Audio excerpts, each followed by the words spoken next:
Ak hľadáte odpoveď, keď pília staré topole, mám tu pre vás krátku báseň, bude o mne, o vás vlastne. Keď počujem váš známy tón, pripadám si ako strom a som si tým viac než istý, že z vás sa trasú moje listy.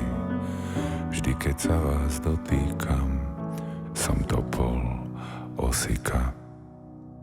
Po mne každý rád poskáče, pre alergiu na chumáče. Aj preto ma dojíma, keď niekto stromy objíma.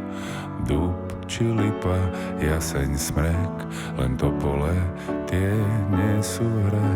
No vy ste iná, ja to viem, bez vás som len suchý kmeň. Keď líhate do môjho tieňa, koruna je vám naklonená. Všetky hniezda, všetko vtáctvo uzatvoria tajné bratstvo.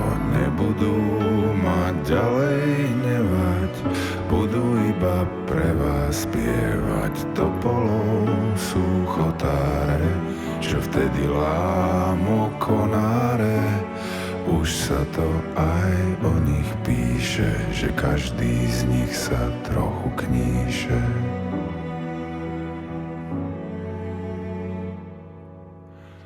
Ak hľadáte odpoveď, keď pília staré topole, bude stručná v tejto chvíli, ktože by ich nevypílil rutine, veď sila zvyku nenávidia romantiku. A tak zostávam už len sám, naklonený iba vám, naklonený iba vám, iba vám.